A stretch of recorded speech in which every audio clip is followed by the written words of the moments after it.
President of Engineering at Mircom Group of Companies. In his role, Jason's responsible for the overall management and engineering of the R&D teams, including new product development, regulatory approval, and customer support for the Mircom Group of Portfolio Intelligent Business Solutions. Additionally, as one of the owners, and you're the next gen, right? You and your brothers, yeah. The company's been around for a long time. I've known the company for a long time here in Toronto, so they've been around since 1990, the early 90s. But as one of the original owners, Jason is involved in the business strategy, the marketing operations for the company, and since he started with the company in 2008, the company has launched a number of new products, initiatives, and today is one of the largest companies in Canada supplying intelligent business solutions. So without further ado, Mr. Jason Falbo. Thank you, Frank. All right, so we're getting close to the end of the day. I'll try to be very brief, go through some customization options for modern smart home and smart security systems. But before we do that, I have a door prize, which is a very, very expensive pen from my marketing team. And the winner of this door prize is the person who can tell me the final score in last night's hockey game. Obviously, Toronto Blues. 5-2. Does anybody have a verification on the score? Because I have no idea who actually won or what the score was. Who put up a number? Leo? All right, you win the pen. Good job. It's very disappointing that we're doing a conference in Toronto and nobody can tell you the score in the hockey game. I guess that says something about the industry that we operate in.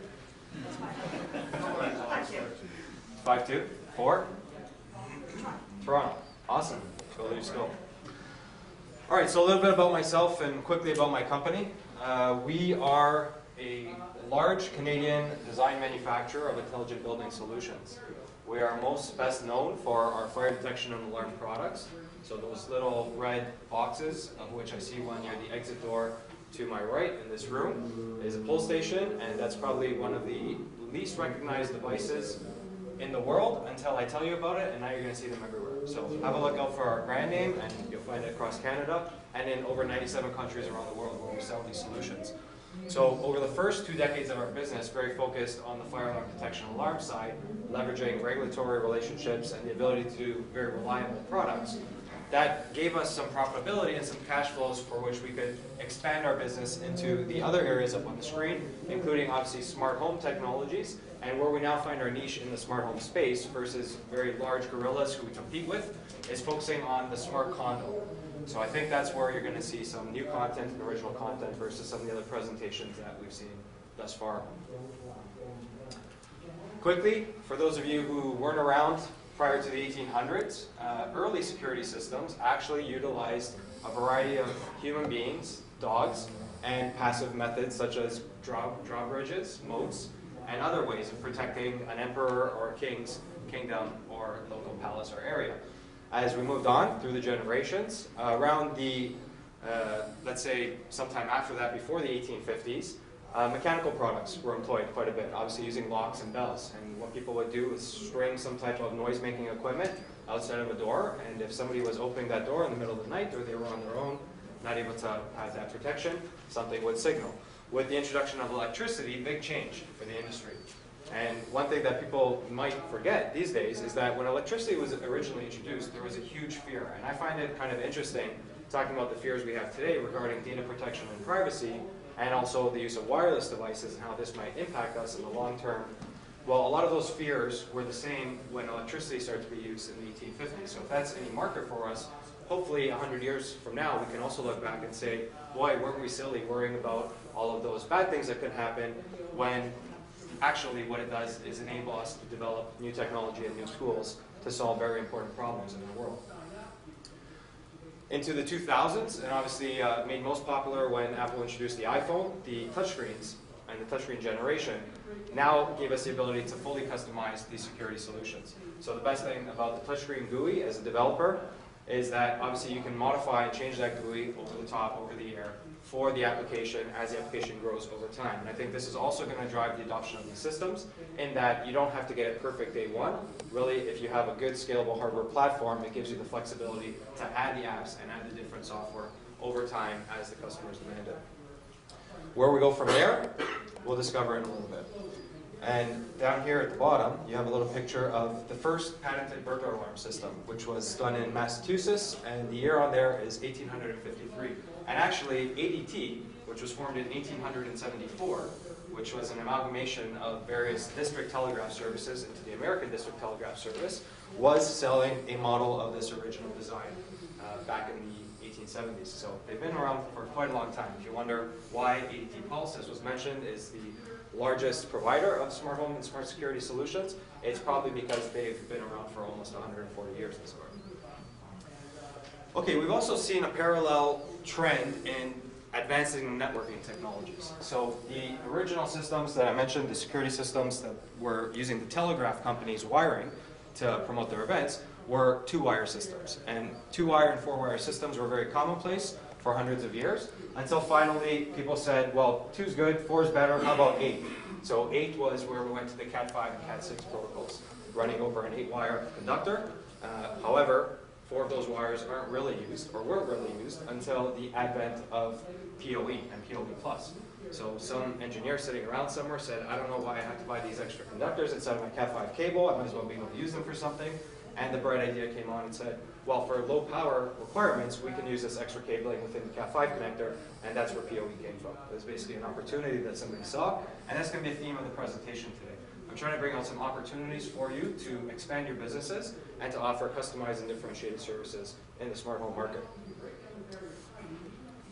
As I mentioned, these things allow us to now come up with these devices, which we call the smart home gateways and smart home controllers. So this is a device that is produced by Mircom, and very similar to the devices that we saw from iControl and a number of other vendors in this space.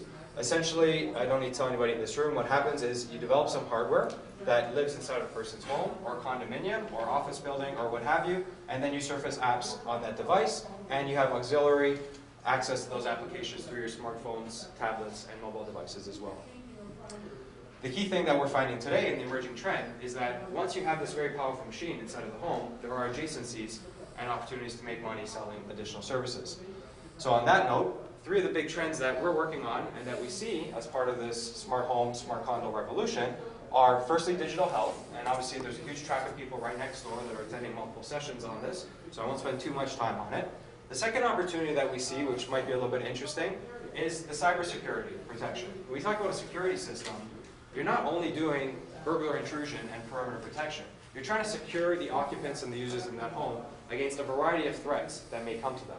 And one of those threats, as we talked about, I believe it was the gentleman from TELUS talking about the liability that happens if someone's stealing your personal medical records and providing that to either the company you work for or your insurance company. These are very important assets that we need to protect as well. So why not use a device that's already on your network to help manage some of that privacy and information? And I'll describe how we can do that in a few more slides. Finally, we're going to talk about advanced threat protection. So the other question that was asked most recently at the iControl presentation was, well, when Google and Apple get into this game and in this industry, won't your company disappear? We've seen in all types of industries that there's always room for more than one player. And I think where a smaller firm like my company can operate is in finding those niche applications and doing things in a differentiated way, bringing more to the table versus what is a mass market consumer product. And when you get into the specific intricacies of high-rise buildings, there are differences, and the smart home controller, in our opinion, should not be the same controller that you're using in a single-family home. So first, with lifestyle analytics and wearables. I really don't want to spend a lot of time on this slide. I didn't want to spend a lot of time on it in the first place, and now if you're sitting through these presentations, I think we understand and get it. The point is that people are wearing these sensors on their bodies that do a variety of things. Actually, I'll flip back this in a minute. So the sensors are listed up here. And those sensors provide important readings that we can provide back to our family members, healthcare providers, and practitioners. One of the most interesting use cases in this space is really the pre- and post-surgical care that can be provided to people. So after you have a heart attack and you're sent back home, well, obviously this is an opportunity to continue that monitoring. If you have questions, actually one of the biggest telehealth initiatives or telehealth use cases that are actually used today is pharmacological consulting to people who have questions about the medication or drugs that they take. There's a lot of confusion, and you don't always have time to walk yourself into the office or the walk-in clinic or the hospital. Telehealth and telehealth service over your smart home gateway services is a good opportunity to provide this support to people who want to live independently in their homes longer. Going back, it was also mentioned earlier in the presentations about the leading causes of death. So I actually pulled some stats from StatsCan, and in order, these are the top 10 killers in Canada, which may or may not be surprising. What I really want to focus on is if you look at 4 of these, which is heart attack, cancer, stroke, and accidents, the theme that binds those 4 killers together is the fact that early intervention or prevention or early reaction to some type of event, such as a stroke or an accident or a heart attack, is very, very critical in providing a way for those not to be so severe so that they kill someone. So why is this important? When you talk about the digital home, the 24/7 monitored home, something that will alert somebody immediately as these events happen will have a much bigger impact than somebody noticing something many hours later, or if you don't have that opportunity to come back and get the support that you need. Moving on to the next topic, we talked about cybersecurity, personal data integrity, and protection of your personal information. We look at the Smart Home Hub as really the physical embodiment of your virus scanning software. So what you do today is you load up your PCs and you run McAfee or Symantec or what have you. And what's that software doing? It's going through your file system in order, one by one, and looking for files that are known to be threats based on a database that's collected in the cloud. And as new threats are identified, they move into the database in the cloud. Your virus scanning software will download those new types of files and file names, and it'll continue to actively search for them on your computer and network system on a 24/7 basis. Well, if you extend that example and you go into the Smart Home Hub, how can this provide you the security for your personal information? Likewise, with police departments and other agencies such as the FBI and the DEA, tracking the areas where threats are coming from. They're doing the surveillance on the network. They know where the terrorist endpoints and cells are.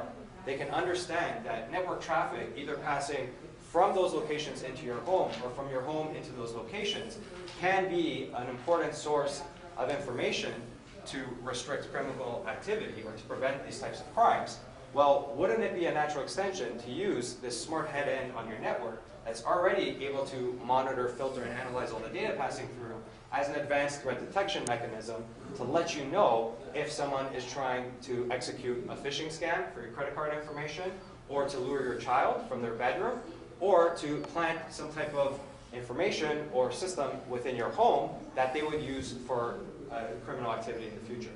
So this is an opportunity that we feel that smart home controller can go beyond the traditional perimeter protection of the house to actually protect the information that is stored within that house and the network traffic that's going back and forth. An adjacency to the cybersecurity is the cyber monitoring. So lots of use cases come up at this conference. I think I have one more for you. I'm pretty happy because I think I found one buzzword that I had not heard in any of the other presentations, which is geofencing. Anybody heard geofencing before today at this conference? Awesome, we got one. I got one unique word, so I'm excited about that. So the geofencing use case that I want to use in this presentation is the home controller. We look at it as a central hub for the home. It's the place where you share information among the different people occupying that home, whether it's parents and children or what have you. We also, for our products, put a calendar onto the system, and that calendar pulls from the individual calendars of the occupants. So we know, for example, if Chris's son or daughter has swimming at the pool on Saturday between 11 and 2 p.m.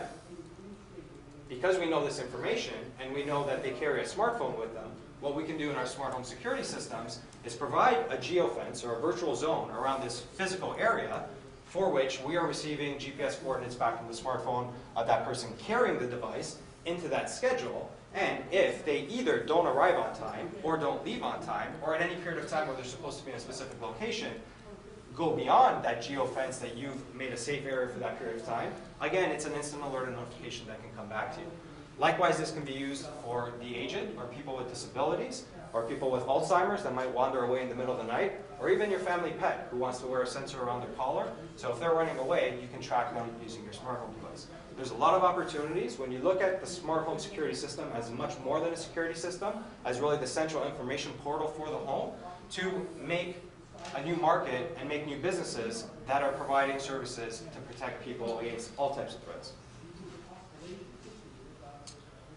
The last area of customization I'm going to talk about involves doing something in a niche way. So again, For us, it comes back to we have to find a way to compete in this market. We don't have the advertising budgets of a Rogers or a TELUS, nor do we have the existing established partnerships and relationships of a company like iControl. So what we can do is we leverage our areas of expertise, and one specific area of expertise that we have is in high-rise buildings. So I'm going to identify 4 of the specific threats of high-rise buildings that make them a little bit tricky when it comes to securing the occupants within. The first threat that we see up here is there's a limited number of public exits. And based on our fire alarm experience, we know that in the event of a fire alarm actually activating, more injury and more casualties are caused by the storming of people towards these exits than in the actual alarms. And the reason for that is because over 90% of the alarms are false alarms. So the panic that is caused, the people trampling over each other to try and exit a building that may not actually need to be evacuated in that specific instance, is something that I will explain how we deal with the smart home, smart condo controller. The next one with the centralized HVAC ventilation system and a central water supply. Well, great from a construction cost perspective. You centralize everything. You got one big trunk flipping up through the building, and through there you provide your heating, air conditioning, and water supplies to the different areas. Well, great when they're used properly and with the right respect that they deserve, but somebody who's trying to cause harm into a building also finds them great as a way to put either carbon monoxide gas or some type of anthrax or some type of other toxin into the water supply that can very quickly spread to a large number of people. What do we do today? Do we actually know if someone has entered into the basement of the building, accessed one of these ducts, and started to put some type of gaseous toxin into the air? We really wouldn't know until people start dropping dead. And then we're saying, what's happening? There's no knowledge of that. So using a sensor array within these buildings into these critical core areas of the building and reporting them back through occupants, security desks, and offsite remote monitoring are an important way that you can deal with these types of threats. Also, with the multi-story construction foundation, the way the buildings are built essentially, things like explosive or bombs that go off in the ground floor of these buildings can have a much larger impact than they would in a single family home. So what we're doing to offset the threats of these types of collapses of buildings is we're taking the responsibility of the building surveillance away from the individual security guard or concierge in that building, and we're making it a community effort. So products such as our TX3 Community Portal allow all of the residents of the building through their smart home or smart condo tablets to view the public area cameras within that building. So it's a lot more eyeballs on a problem way faster than the security guard who's also issuing parking ticket requests, who's doing his rounds, who's in the bathroom, who's not always available to scrutinize every activity that's happening around that building. So with the use of this technology and giving people a lens into what's happening around their building, it's another threat that you can deal with better than we can today. Going back to the public exits example. So with fire alarm, how can we actually assist in this situation? Traditionally, the communication methods of most mass notification and fire alarm systems are through audio, and audio through paging systems and speakers within the building. Well, it leaves a lot of people with hearing disabilities out of that equation. So the natural extension for us, and one example I like to use is I remember flying my first airplane was probably sometime in the mid-1980s, and I think from that very first flight that I took, the first thing that they do is they do an emergency demonstration on the video. And they say, you know, if this happens, this is how you put on your lifeguard, this is how to put on the oxygen mask, this is how you exit the building. Well, why don't we do that today? With the proliferation of screens, we had an entire presentation today about multiple screens all around the home, why can we not provide those video-based instructions through to the occupants so that people can get content delivered, whether it's in a different language that they speak, if English is not their first language, or they can't hear the messages because of some type of disability. We should be able to provide those notifications through these video screens that are strewn throughout the building. And that's why we think a fixed-in-place model makes a lot of sense for these types of emergency events, beyond something that is only accessible through your mobile, which may be off, which may be powered down, which may be in a location not accessible at that point. So that's why when we do our development, we focus on both. It's not, will mobile win or will the hard fixed asset on the wall win. It's both. Both need to be there, specifically for life safety and security of the occupants inside. Okay, other trends that are maybe a few more years out, everything that I've identified now you can expect in let's say a 1 to 3 year time frame. These are probably more 3 to 5 years out in terms of the asset protection. Actually, first I'll just start with the user interface trend. So we've seen a few examples of that, especially with the UBI outside. Voice activation, I believe, is going to be very important going forward. I think a natural language processing engine that allows people to speak freely and communicate like they were to another person or individual will drive adoption of the technology. When it's not technology anymore, it's just an extension of how you normally operate and act. That's when it'll become very accessible. The use of biometrics, I didn't see a lot of that at this conference, but anybody who's worked in the security industry knows how important biometrics are going to become. Your ATMs will be fitted with fingerprint readers and iris scanners as we go forward. Even things like your car. Things like car theft. So car theft is an interesting one, and there's two ways that these types of systems can reduce or actually eliminate car theft, which I find so peculiar that we're not utilizing these things because they're very cost-effective, affordable, and provide a great deal of protection. The first one is video camera-based analytics into parking garages. Again, setting the schedule. If you know that that occupant is inside of their home, you tie that into an algorithm that says his car should not move while he's in the building unless he is getting in that car and the tracking tag goes along with him. Video analytics can immediately identify when a car is removed from a place where it should be sitting in place. The other part about car theft, which is a very simple solution to eliminate it, is PIN codes. Why, when we make a transaction at Tim Hortons for $1.35 to grab ourselves a donut, do we have to go and put in this monster 8-digit long PIN code? But to get into our car, anybody with the key can go and take off whenever they want. Or anybody without the key can bypass the electronic starter to do that. Why not just have a simple either biometric reader or a PIN pad at that car that doubles the security and makes it a lot more difficult to see auto theft continue to happen?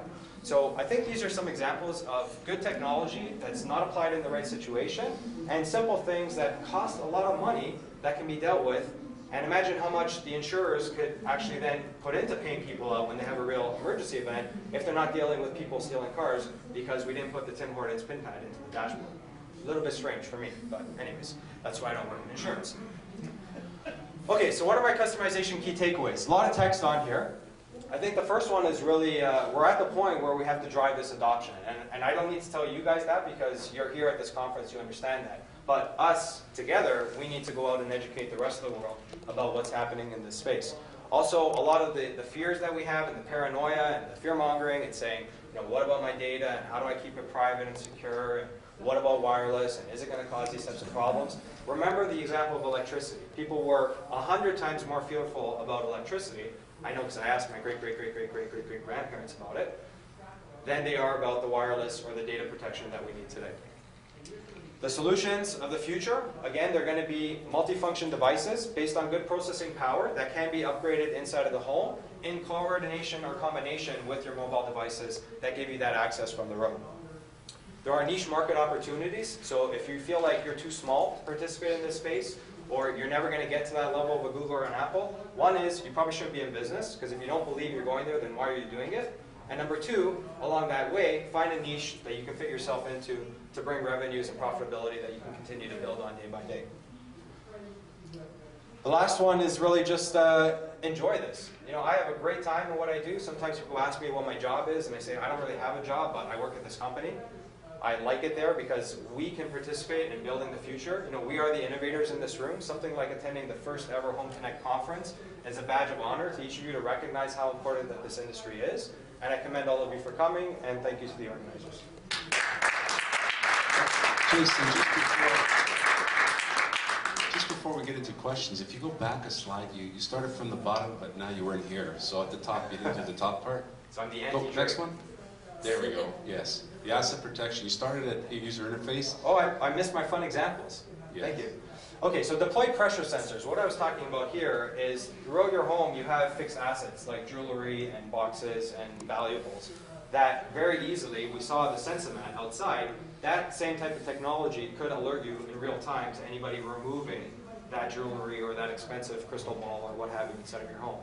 So that's another area that we could use the smart home or smart condo gateway to report back immediately in real time. The next one here is actually the one I did talk about. So this is the car example with the videos. The third one here was really brainstorming with some of my engineering team, and I think one of them watched the Batman movies too often. And he's like, well, whenever Batman gets into trouble, the Batmobile goes into like military mode and it puts up all its defenses and the guns come out. Says, why can't we do that for a home? If I'm fearful of a home invasion, or I know someone has, through my video cameras, entered the perimeter of my home and they're approaching and I'm worried about them, well, why not automate the doors and the windows to protect themselves And I don't know if we go so far as the guns, but maybe you turn the lights on just to let them know that you're aware that they're outside of your house. So the militarized home is something I hope we never have to see, but the capabilities are there in the technology. Thank you. Now we're here. There we go. Any questions at all? So, in addition to the security side, as I was just telling Ted from Trinidad, when the power goes off, many of these things won't have power to work. So, for those that are in Ontario, the opportunity now exists that you can have your own generator in your building that's 24/7. And that combined heat and power, which is common in all other jurisdictions, is available now and is funded partly by the Ontario Power Authority. Because if we don't have the power, many of, as you know, when the power goes off, it's UPS batteries, when will they run out? And there's only so much of that. So we found after the ice storm, people are saying, I had all these things, but they went off. The inability to use a voice over IP phone to phone my mother. So I just want to add that energy and security and health, they're all intertwined. Excellent comments. And is your company familiar, when you put up the structural thing about the water and the central HVAC, in many ways, I agree, we should be protecting the boiler rooms and the chiller rooms as well. Well, our experience obviously on the fire alarm side, so in two ways. Yes, is we intimately understand the architecture and infrastructure in buildings, and two, and my friend Neil from UL over here will attest to this, a ton of the testing and the certification involved in the fire alarm systems is making sure that those systems work correctly on secondary power. So when you do have a power failure inside the building, they are appropriately backed up through batteries or use of generators, etc. And that is a very hard requirement to sell a fire alarm system in Canada and the United States anyway. Any other questions? The biometrics, you mentioned fingerprints. What about retinal scans or facial imaging? You developing anything in that, in terms of that line? What we do is we leverage standard protocols. So in the security space, there's a protocol known as Weekend. And what happens is device manufacturers that are doing the biometric sensors, when they adopt the Weekend protocol, like we talked about the Zigbee or the Z-Wave on the wireless side, we build systems that talk to the standard Weekend interface. So we allow the consumer to pick the best of breed biometric sensors and readers, and the only requirement that we have is that they speak this common standard back to our system. I think the difference of why we see something like a fingerprint reader gaining more traction and adoption thus far compared to an iris scan is it's less intimate, let's say. So I think people don't mind as much putting their finger on something because they do it every day. They touch dirty door handles and use the public washrooms, etc., etc. But when it comes to actually someone scanning through your eyeballs, there's probably still a little bit of a discomfort there.